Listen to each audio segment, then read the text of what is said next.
earlier today in Berlin. Let's bring in Mike Galsworthy, Dr. Mike Galsworthy, Chair of European Movement UK and founder of Scientists for EU. Thank you so much for joining us here on Sky News tonight. Having listened to the Prime Minister's speech, what do you think the realistic options are for a treaty between the UK and Germany? We saw the opening line there from Sir Keir Starmer being delivering for working people in the UK and Germany. And given that the UK and Germany can't sign a trade deal, the Prime Minister ruled out, rejoining the single market, the customs union, and wouldn't be moved on freedom of movement. Realistically, what could we get at the end of the year treaty-wise? Right. So the defence bit is good. And Britain has already been strong on Ukraine, as has the EU as a whole. But working together as partners is really, really important.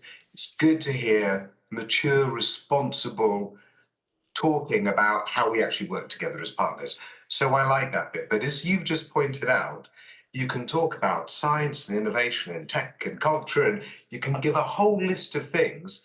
But what you didn't show there is Keir Starmer also ruled out youth mobility scheme, Erasmus Plus, free movement, single market, all of the big things that would be a genuine reset of our relation.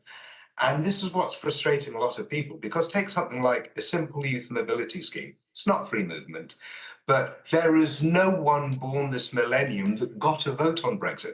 You've got some people who are 25 now, some 26, that never had a say in it. If they were to have a say now, they're 85 to 90% for rejoin. And Keir Starmer is saying, no, we won't even give you limited mobility. We won't give Erasmus back. Even those that voted leave tend to think that leaving Erasmus was wrong. So much as though he said, this is really ambitious what we're going to do, and it's a big new treaty, he was also at pains to limit his ambitions extremely dramatically. And so it will be interesting to see what comes out in terms of cooperation.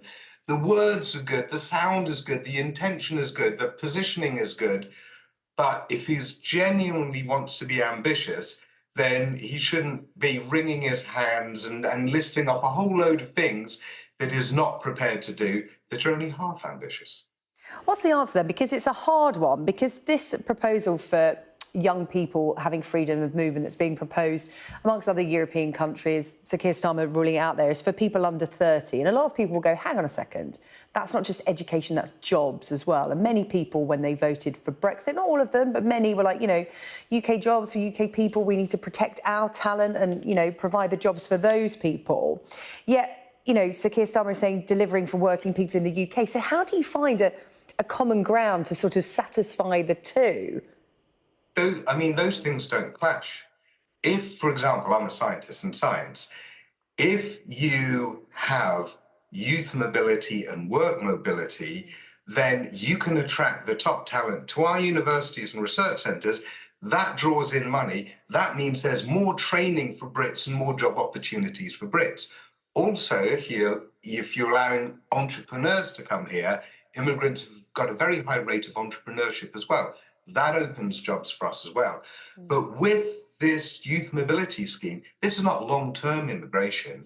This is just when people are young, getting experience, working in our NHS, taking skills back. This is a mutual good for everyone. Similarly with Erasmus, get them over. They're like super tourists. They come over here, they spend money, they network, and then they go home. It's all limited. It's not a long-term threat.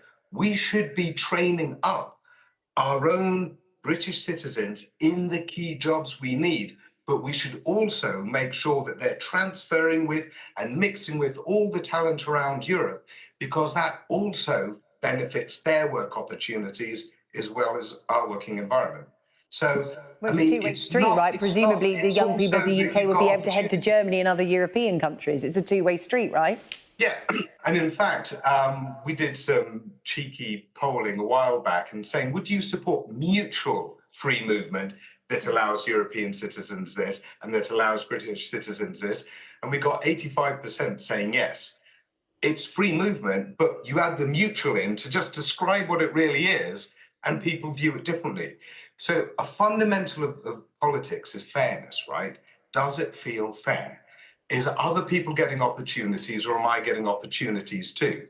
And so with things like youth exchange schemes and Erasmus and free movement, there is fairness and there is balance, but it just hasn't been discussed openly as to how that actually works. So yeah, it's very frustrating. I mean, Keir Starmer is saying a lot of the right things about the intention of working together, but the real reset, the real turning a corner would be to say, we want our citizens to be going to you and working to you, and we like your citizens coming and working with us. Even if it's for very limited time periods, we want to work with you, not just at the diplomatic level, but culturally, we like you, you like us, let's work together. We've just got time for one more question. I just want to ask, from your point of view, for the research that you've done and the circles you move in terms of since the referendum, what has been the impact on education and culture, those things that are often overlooked when we talk about our relationship with the EU? We tend to focus on trade and the single market and borders and all of those kind of things. But from your perspective, what has been the impact since the referendum? Yeah, so that's the thing. I mean, Britain's a cultural powerhouse. We are so good with our science and our arts, our acting, our music, our creative industries. We're so good at that. And Brexit has just put up these barriers. It did it for science instantly. We felt it. It's done it for traveling musicians and traveling theatre companies now, even traveling artisan salespeople. It's just put the barriers up, which is nuts because right around the world, Britain is respected for our creativity. But if we can't get to the continent like we could before to work with that, if we can't enrich our universities with the best and the brightest from around the world and Europe and lead multinational programs, then we've shuttered ourselves in.